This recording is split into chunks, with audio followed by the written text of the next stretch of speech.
And we are live, I believe. Yep. Welcome to Mick Chat's fan commentaries here on McGTV. That's youtube.com/Mike McGTV.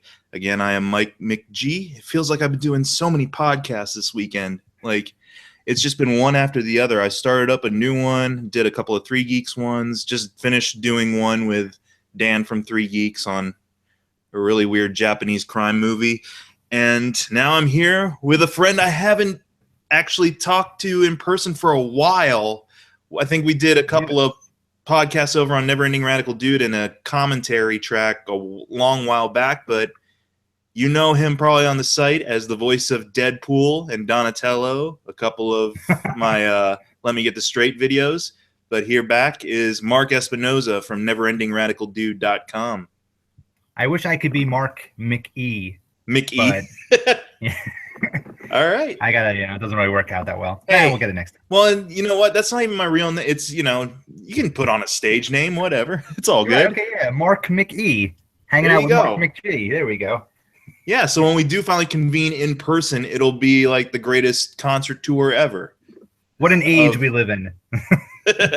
Anything's possible. Kickstarter that shit. Yeah. So how you been, Mark? Is there any big projects or anything, either Never Ending Radical Dude, or I know you have your own comic book.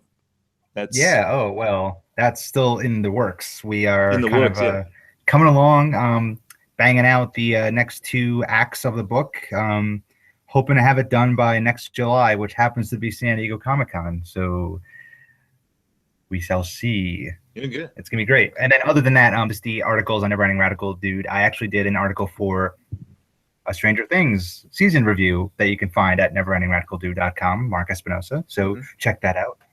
Yeah, and also recently check out a lot of their YouTube stuff too, that they're uploading a lot more stuff. You recently did, or you did it a while back, but recently posted Nerd 30. Which for the layman, Jason had this idea.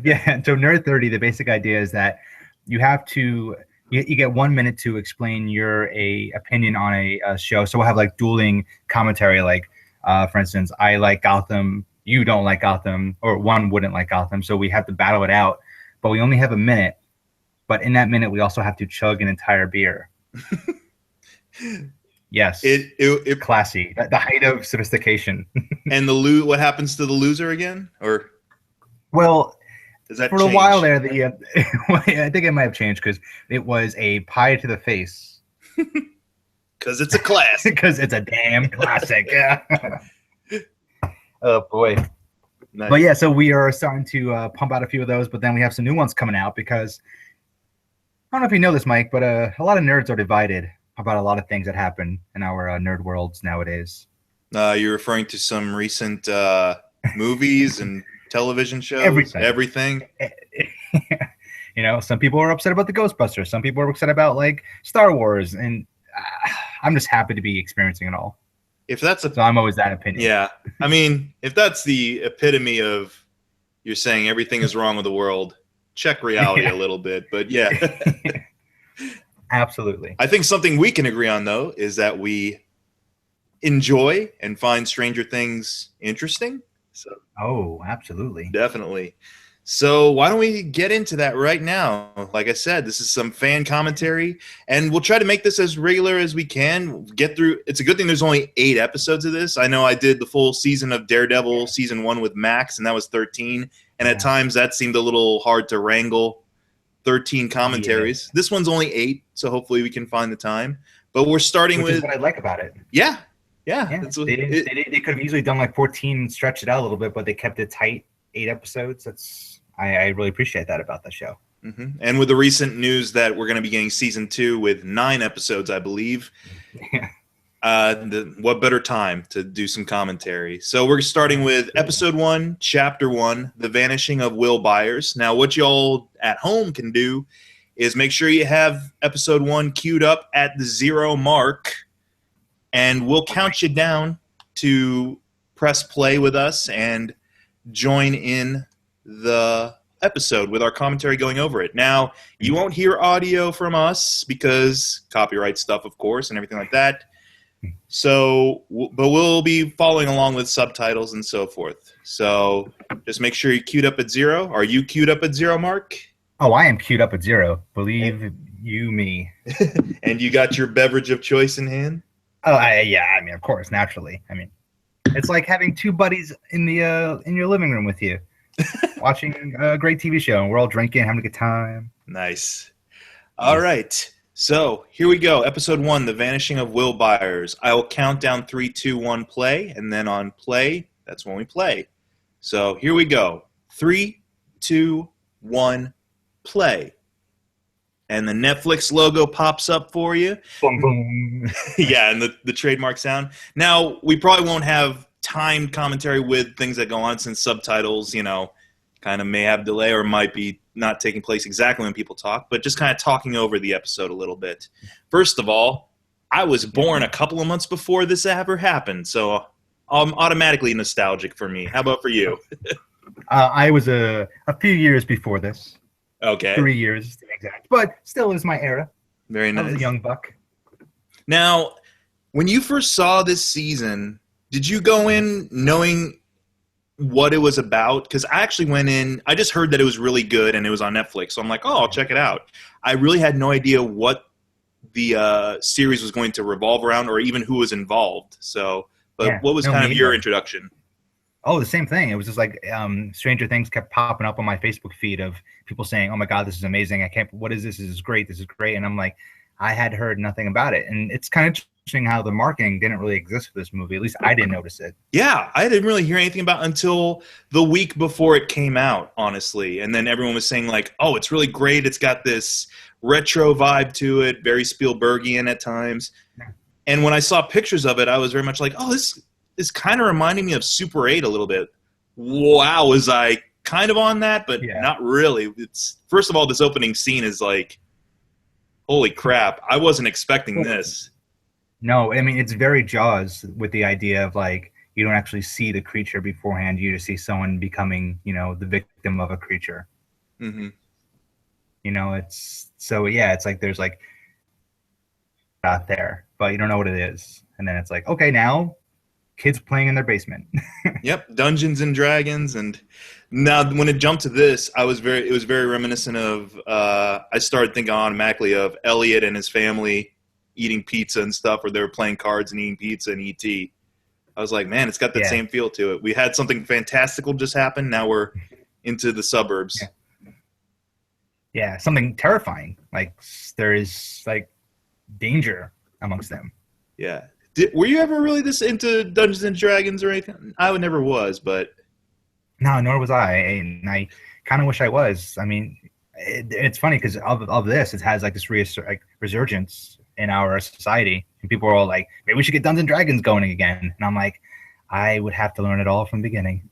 Yeah, and I don't know if I could bring the level of enthusiasm that they have for the game now. Not even when I was a little kid would I get this excited about make-believe, really. Well, maybe. You don't know. I don't know, yeah. I will say it's like one thing going into it I had some trepidation with was if it's going to focus a lot on the kids, they have to be damn good kid actors. And I feel like they really knocked it out of the park for this first season. They really are. They found – well, it's and another thing that's interesting is that like the whole show focuses on, the vanishing of Will Byers, but Will is barely in the show. Yep, that's true.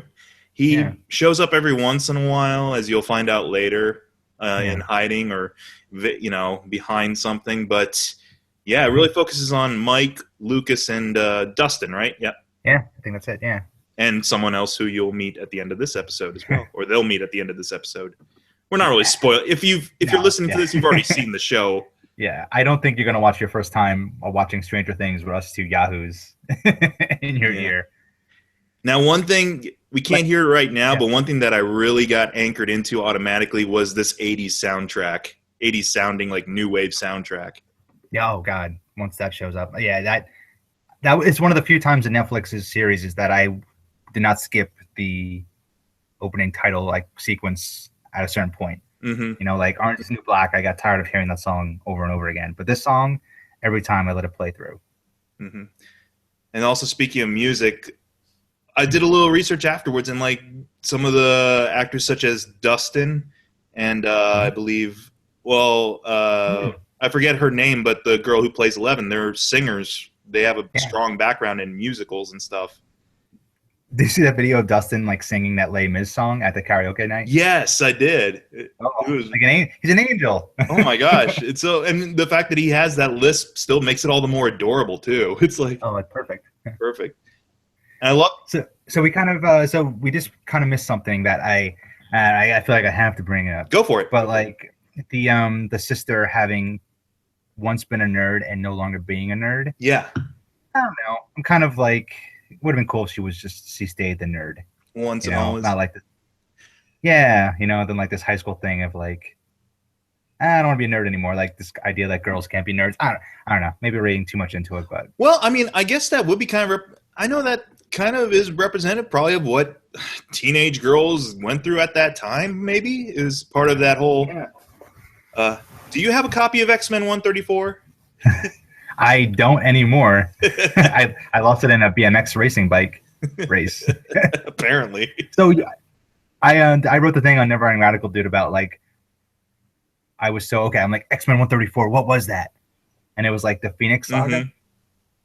And I was like, it's kind of a stretch to be like, because 11 with the what you find out her powers are eventually, and like the government testing on mutants, so to speak. Yeah, kind of. I read too much into it, but I don't know. I want to think that which we haven't even talked about yet, they referenced X-Men for a reason, right? They had to have. There's actually an artist recently did a mock-up of, I feel, that cover or something from Dark Phoenix Saga, but it was 11 in the place of Dark Phoenix and everyone else was on opposing sides and stuff. I thought that was kind of cool. I'm like, that works. Yeah. We were talking over the jump scare. Now that's the thing is like, typically sometimes jump scares never really work on me anymore, but when they're kind of earned with this eerie, unsettling atmosphere. Yeah. Definitely that one did the job. It's very Jaws-like in a sense where like you start off the movie or the show with someone getting attacked by something. So you're immediately on it. But then you go right to these kids playing Dungeons and Dragons in a basement, then now you feel safe again. You're like, oh, okay, I can forget about that. Yeah. And there's also the fact too that they're showing some of what that thing is, but they're not giving it all away in like a flash or anything like that. Like we just saw him peering through the window and you just see it in the fog in the distance. You don't know it's humanoid, but you don't know anything else. And apparently it has telekinetic powers. Yep. Which stuff will play into telekinesis and telepathy and things like that very soon. Classic Demogorgon. Everyone knows that. Gotta get them boats. The part of it is, too, I mentioned this sometimes when I do commentaries, is I get so caught up in the show, even with subtitles, that I'll just sit here and watch it, and I'm like, oh, yeah, and he'll still be saying something. But he's keeping it together. Yeah, he knows where the weapon cache is, and I mean, he even thought to do that. Yeah. Like he could have easily just went under his bed, but no, buddy, classic right behind you-ness. Now I have a faulty light bulb in one of my lamps that will, even when I think I've turned the damn thing off, every once in a while it'll kick on if I just happen to hit my table at just the right time. No. Ever since I've seen this show, it freaks me out every time I do it now because of this show. Oh, that's horrible. And here we go. I'm sorry, buddy. It's all right. I've learned to love That's it. Now, again, here's a surprise. Going in this with zero idea of what I was getting into. Winona Ryder right out of the gates. Yeah, hello. Now, here's the thing. I'm not exactly a huge Winona Ryder fan. I don't mind her and stuff, but I don't outwardly hate her or anything like that. She's just never been an actress I've been, like, seeking out. Actively following. Yeah, absolutely. So when I saw that she was kind of headlining this, I'm like, or at least, was the first recognizable name in it, I was like, okay, we'll see. And I got to say, she really sells me on this. I think as she's gotten older, she's really sold me on some roles. And there we go, the Duffer Brothers. Who, I was like, who? Mm-hmm. Yeah, I was like, who? Now, and then I mean they got it. They nailed it. Was this really kind of was this kind of their first big thing? I've looked it up and I can't remember, but I believe that they've been around doing other small things. I mean, I think it's along the lines of Peter Jackson getting Lord of the Rings. Like, he had done some stuff that people were like, okay, you got the chops. Mm-hmm. Now, one thing of note I noticed in the credits is that one of the producers, I believe, and he directed an episode or two this season, Sean Levy. Now, Sean Levy, are you familiar with any of his work? No, doesn't sound familiar. He brought us some classics like the remake of Cheaper by the Dozen, and I believe the Flintstones was one of his. The Flintstones movie was one of his, and so forth. And wait, the first one or the second one? Let me check here, actually, because I have my good old Wikipedia available to me. But I believe, he did some nights at the museums and things like that. So, not necessarily my cup of tea, but a good choice for producing this. Yeah, I guess so. Yeah, you're right. Now, this actor, David Harbour, is that his name? Yes, I think so, yes. When I first saw him, I didn't really recognize him from anything. I know he showed up in Suicide Squad. I know that much now, but what other notable things has he done, perhaps? It feels like he's one of those like actors that I feel like this is going to be like the role where we're like, oh, who is this guy? And then you're like, wait, he was in that? He was in that? Mm-hmm. Let's see. Oh, because I mean, I know he was in like Quantum of Solace. Yeah. That was the one movie I remember him being in. And I was like, wait, really? He was in. That looks very different when he wants to. Yeah, very much a chameleon, as it were. Yeah. And here we go, introducing some of the families here that are going to get caught up in this enthralling tale of horror and suspense. Yeah. I just love all the little like flourishes that remind you that it's the 80s without being too on the nose about it. No, and this is really good. And like I was saying, like a lot of Netflix shows, they feel the need to stretch out, like explaining who people are. This was like very tight, where it was like right away, you're like, okay, single mom raising 2 kids. The oldest son is taking on more responsibility than he should as a kid. But they let like the youngest kind of like, and like you're getting a lot in this moment. And then when she calls, she doesn't like say openly like, oh no, I don't know where Will is. She's like, oh, I don't want to risk coming across as a bad mother because I probably already get that enough in my life. Yeah, I like that kind of little subtlety there. And especially when you do have the two mothers interact, I believe, in a later episode, and one's checking in on the other, and there you can kind of tell there is a bit of a subtle competition there in a way. Yeah. But then also like in this weird sense where like I kind of get it, like as the one that was whatever. Oh no, you kind of get the impression that like she might not be in a happy marriage, or she might be not happy with her life, but oh yeah, well, she definitely changes throughout the show. That dad's an asshole for starters. Yeah. He was such a Spielberg dad though. Like he was like, oh golly gee willikers, I don't know, ask your mother, Yeah. But checked out. Well, I'll say the Duffer Brothers went the extra mile in that they actually had a dad there. At least in, like E.T., there's no dad. So that's true. Yeah. Now, these bullies, holy crap. Oh, boy.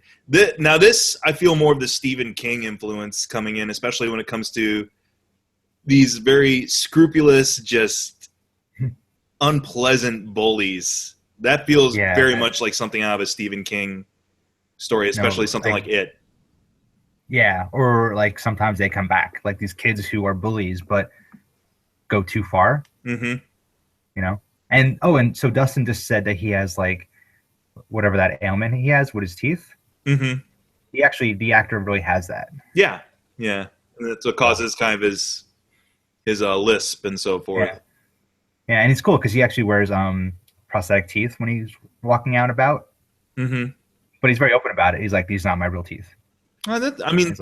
For a kid that young to be that secure, and sharing that with the world and strangers, essentially, good on him. And then, like that's the thing. The hero Oh, Barb. Yeah.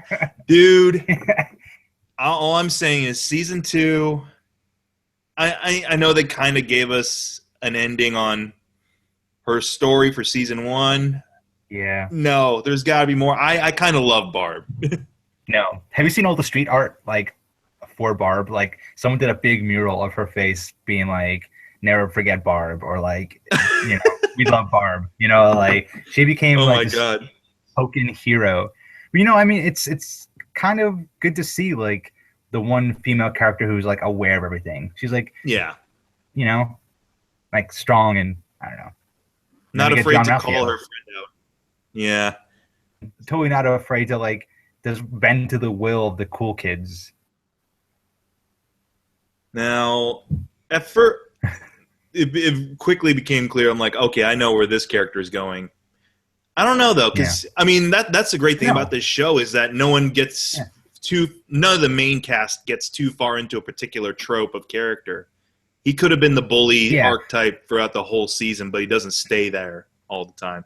No, absolutely. Yeah, I mean, like you kind of like see. Okay, so I was kind of like upset that she was a nerd once and then like grew up and threw away those nerdy things. So I was like, okay, well, it's kind of a bummer that we're not going to see any character development out of her. But then as the show goes on, she has one of the more, I think, dramatic character changes. She goes from being this one character who's into popularity, not really into popularity, but like skates the line of popularity. Mm-hmm.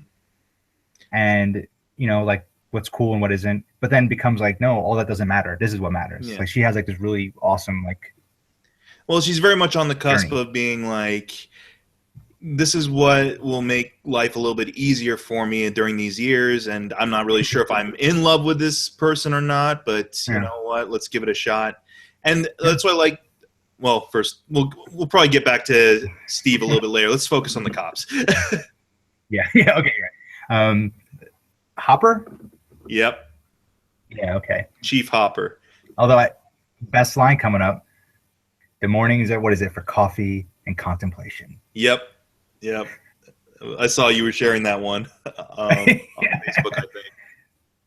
That is very important. There are times with his deputies there.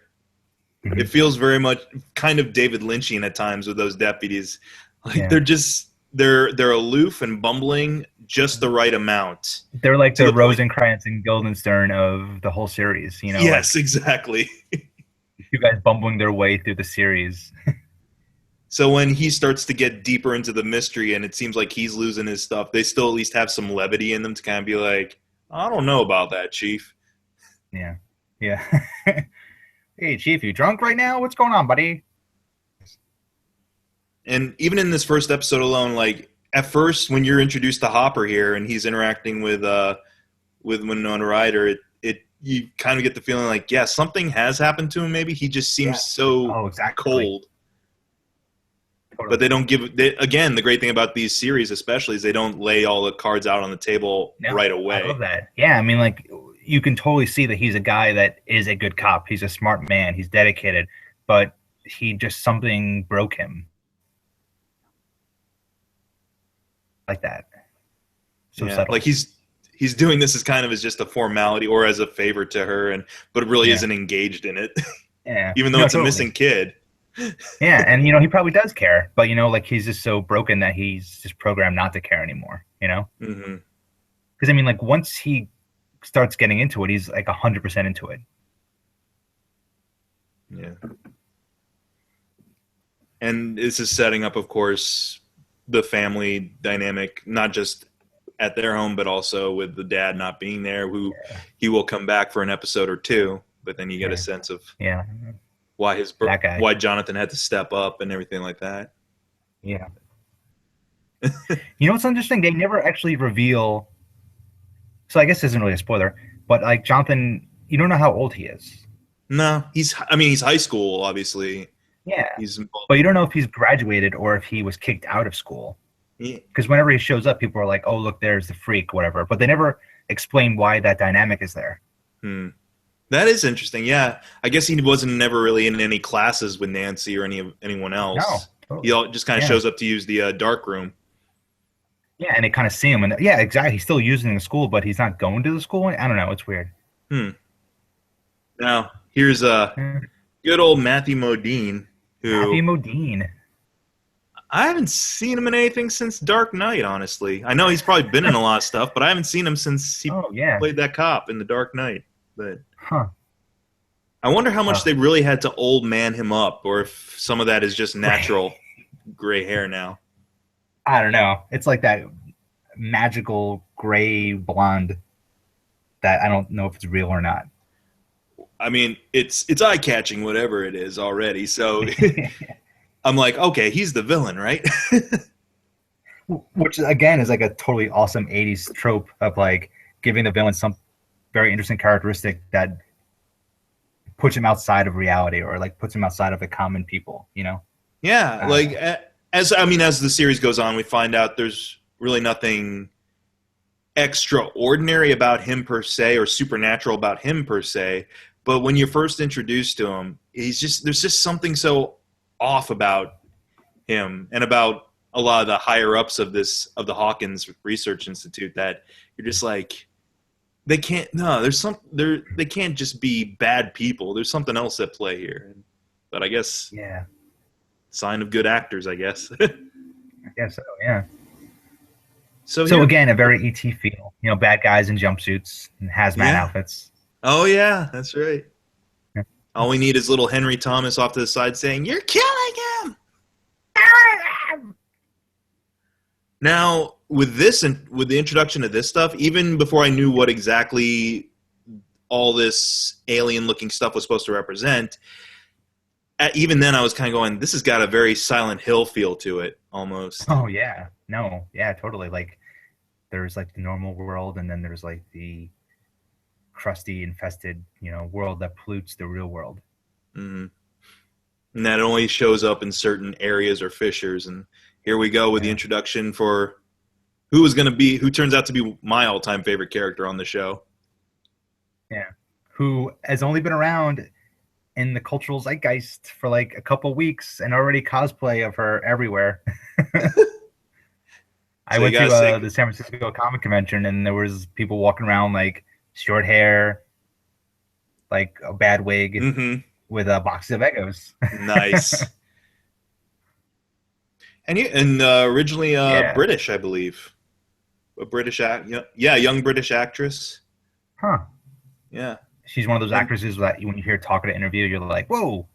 Yeah. Well, yeah, hearing her say more than just a couple of words is amazing too. But no, apparently when I first did my video log for this, I'm like, I hope she goes on to bigger and better things. But apparently she's been doing bigger and better things before this show even came around. So I'm like, wow, she's already got like an established resume. And yeah. Oh, great. Millie Bobby Brown? Millie Bobby Brown. And she sings too, so yeah. That's awesome. Another hero of Stranger Things. Mm-hmm.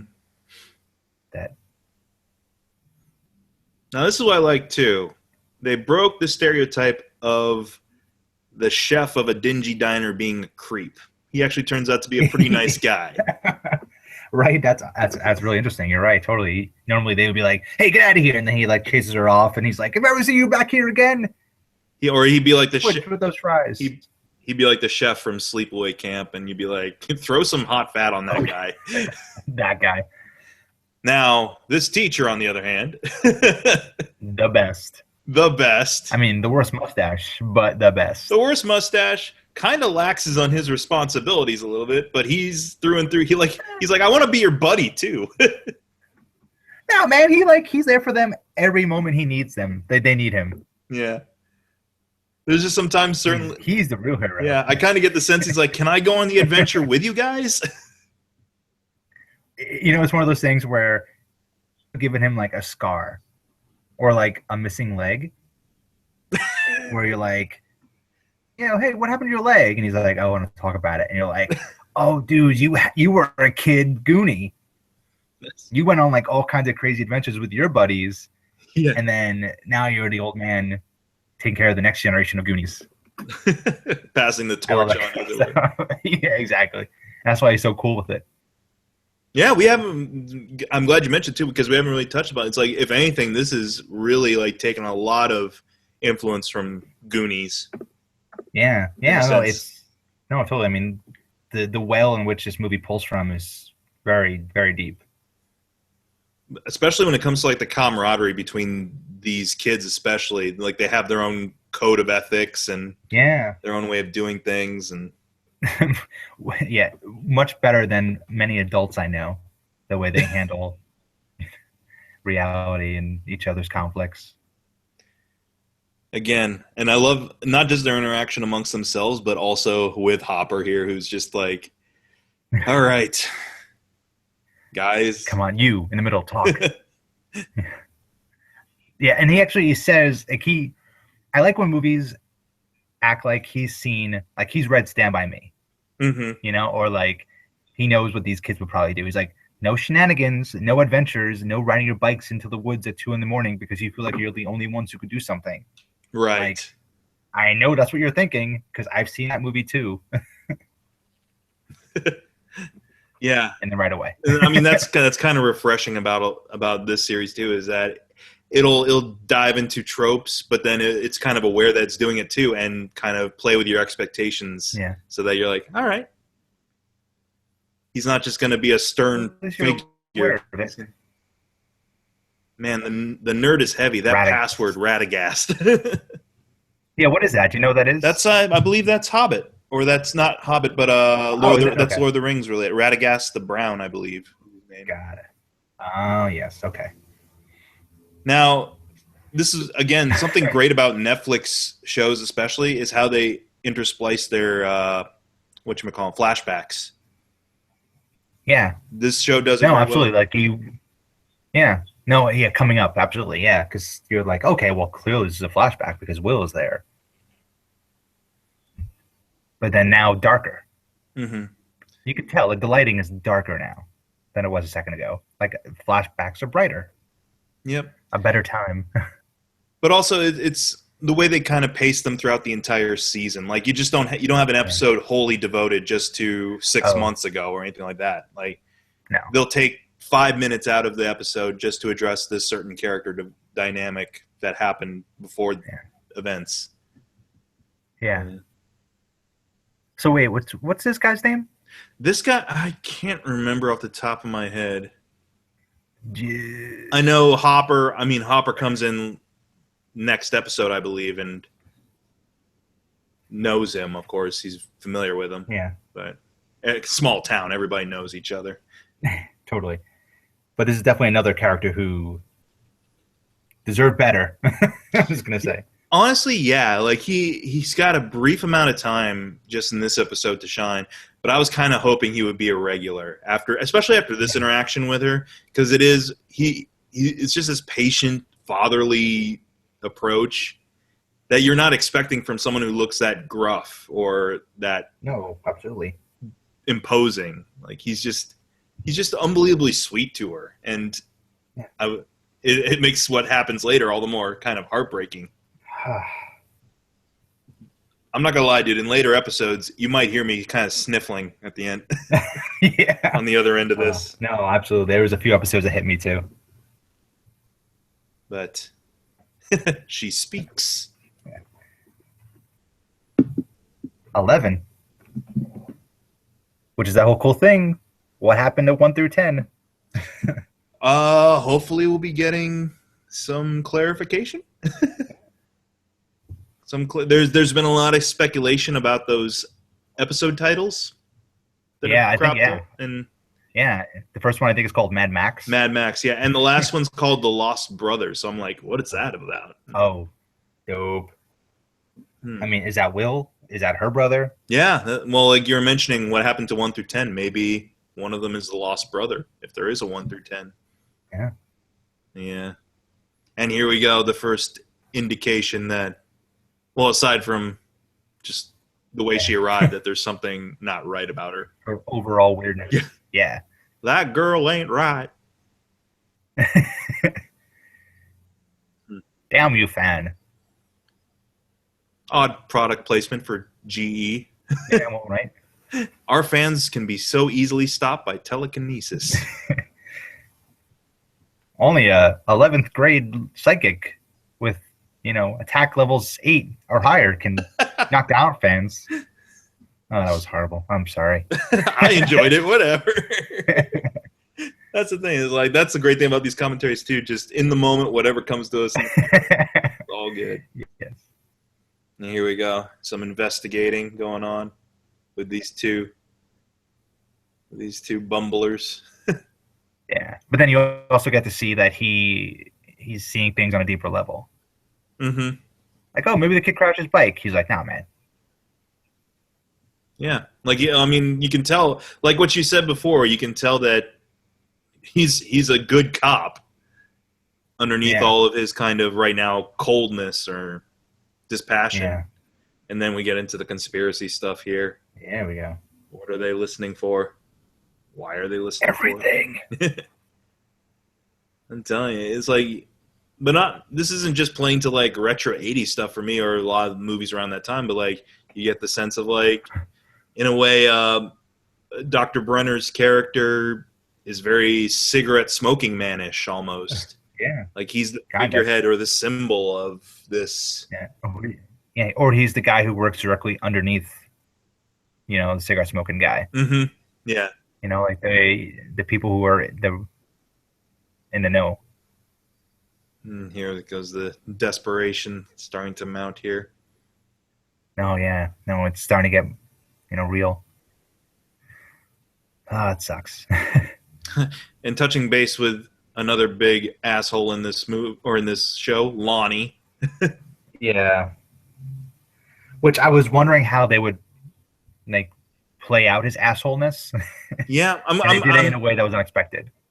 Yeah, in a way, I'm kind of glad they handled it that way too, because there was so much going on that fixing a broken family wasn't really a priority for this season. I don't think. Yeah, and also couldn't handle some weird, secondary subplot of this guy. I don't know. I mean, it was minor and it was just enough. Where I was like, okay, that was the proper dosage for what I needed. Yeah, that's the thing too. For such a short season, they knew exactly where the focus would be lying for a majority of it, and it works. Yeah. Works quite a bit. Hopper, man, just on it now. Look at him. Mm-hmm. Like you can see something clicked in him, like he's A game. Yeah, but now she's like, where was this enthusiasm for the case before? Yeah. I mean, you got to give me a little credit.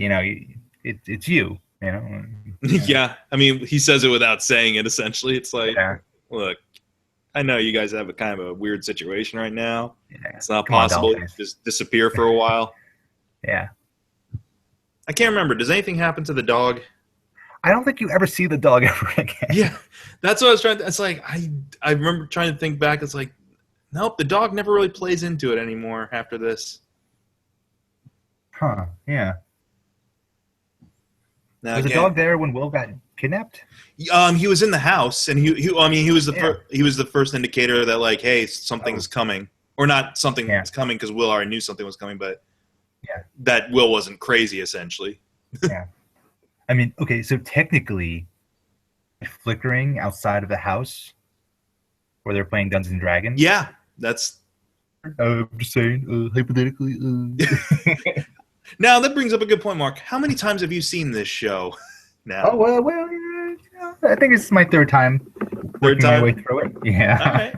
I'd say this is around probably getting up to my honestly my fifth time. I've been joking online that I've seen this like 15 times. Honestly, it's coming up to like the fifth time now. Oh, that's awesome. I mean, there's certain episodes I'll rewatch again and again. Yeah. I have my favorites, but definitely full time through 5. But there are some things that you don't notice your first way through.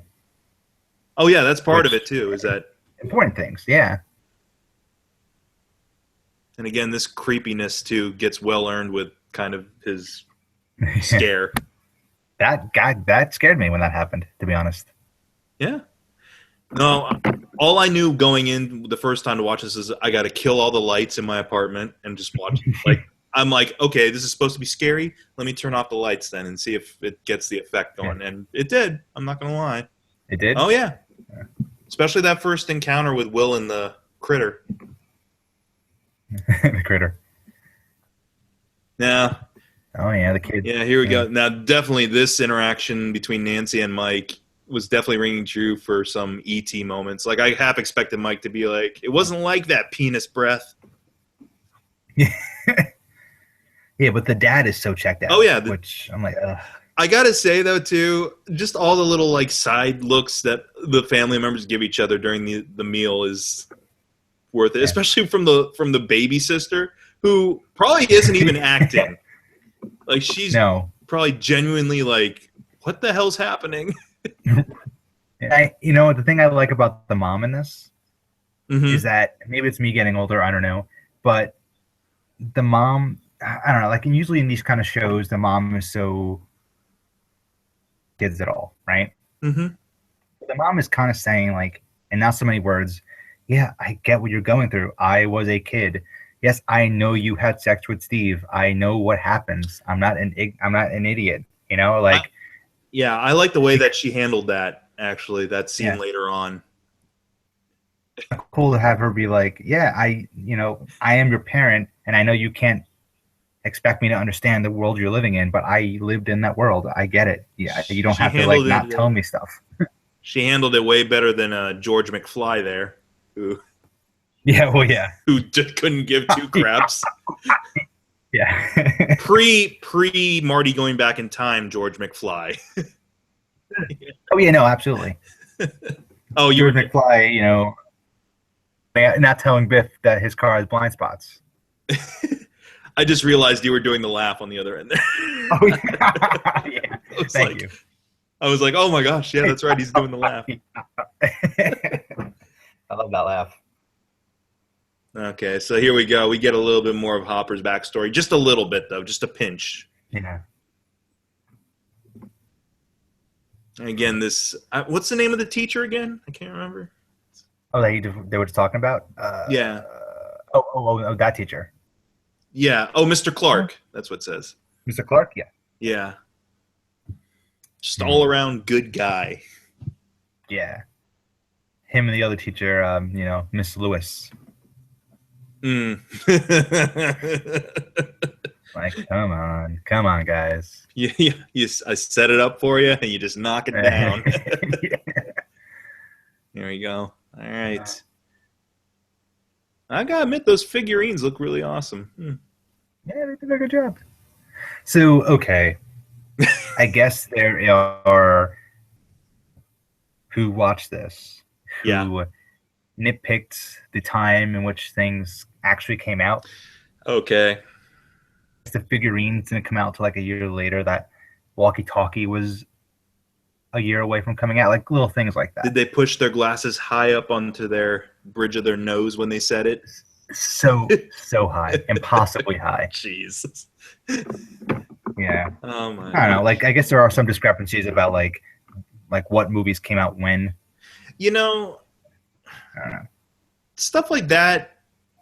If it's a major like plot device or focal point for the plot, maybe that'll bug me. Oh, there we go. Yeah. I love that he's just kind of like, dude, whatever. Yeah. Good luck, buddy. But John Ralphio. I mean, if Dungeons and Dragons, other than just being kind of what they'll base their camaraderie around or their quest around, if it was like literally if the Demogorgon ended up looking up like the Demogorgon figurine or something like that, yeah, sure, that could be a quibble. But usually if you're just trying to capture the time period well, or capture the sense of what that time was, I'm okay with, the Slinky came out a year later, whatever. I don't. Yeah, let's pretend this is an alternate universe where Risky Business came out before The Thing, stuff like that. Well, like that's this show opens up that possibility. Yeah, this is just another dimension where one little thing changed. Those figurines came out a couple of years early. Whatever. Marty McFly introduced skateboards earlier than they were supposed to be introduced. That's why there was hoverboards in the future. I mean, come on, people. Go. Oh wow, is that really the theory? going around that because I don't know. Oh, okay. I like that. Yeah, right. That makes perfect sense. Like he introduced skateboards in like the 60s. So then, there's excitement for it early on. So they were hoverboards in 2014. That actually works out really well for why we don't have him now. We didn't have Marty McFly. Hey, thanks, buddy. There we go. Right. Thank you for that, Mark. It's not yet. You're welcome. Oh, boy. Oh, here we go. It was nice knowing you, Chef. Chef. Beardo. Nah, I mean, I kind of saw this coming with her, or with this lady. Yeah. Ugh. Man. Because honestly, why not? That's the thing is like this show will get you to like characters and then get ready to lose them. Yeah. In a way that I wouldn't think you'd be able to do with like a children's adventure movie, Yeah, for something that's very kid oriented, it's like it is so dark. It goes to some really dark places. It kind of reminds me of that whole thing with E.T. Do you remember when they photoshopped out the guns? Yeah, for the walkie-talkies. Yeah. It's like, yeah, these guys are chasing kids with guns, man. Don't edit that out. Yeah. Well, that's the thing. It's like throughout this entire season, even though I'm like, wow, there's a lot of like cool horror elements and going on, it never loses that kid sense of wonder. Even though it is, this we would probably aim this towards teenagers and adults mostly, but there is this kid sense of wonder. I don't know. You could probably show this to a young kid too. Not a really young kid, totally. But no, yeah, it would totally pass. Because we're coming from an age where our kids' movies had cursing and stuff like boobs and drinking and everything like that. So yeah. All right, so here we are again with Steve. Steve, who, man, I can't believe I did have that hairstyle. Did you? When I was in high school, so it was already dated. Yeah, come on, man. You know Steve though, so it's fine. And here's the thing: it's like you can tell there's hints of Steve, like he's like, yeah, I've got ulterior motives. Sure, what guy my age doesn't?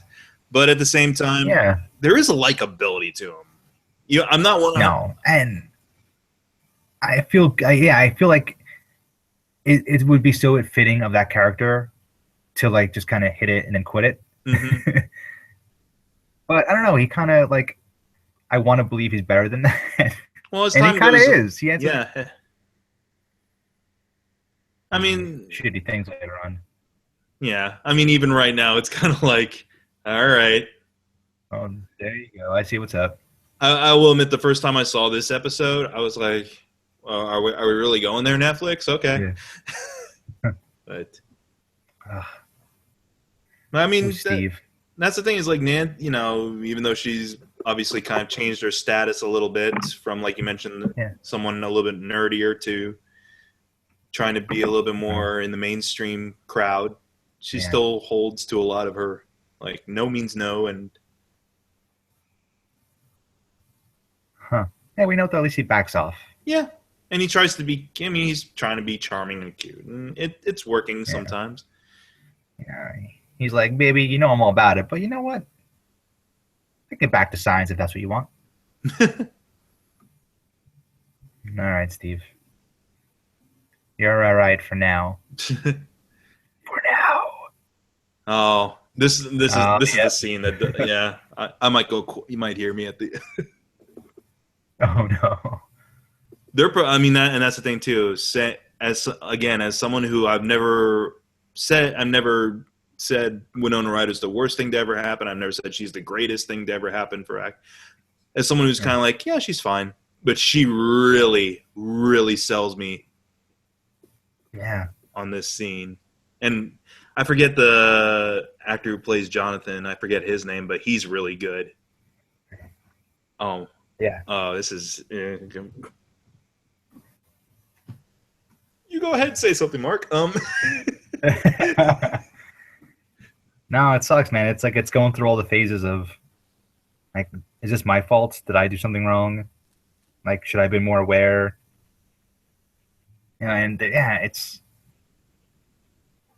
I love the whole mother's connection of like, you could easily write some kind of like thesis on like what the story is trying to tell, Mm-hmm. I don't know. I haven't really been able to find the proper like alignment, but I don't know. Like her never giving up on Will. Yeah.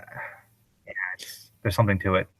I mean, because he goes through his doubting Thomas phase too, where he gives up essentially. She's the only one who stays through and through. Like, yeah, her and the kids.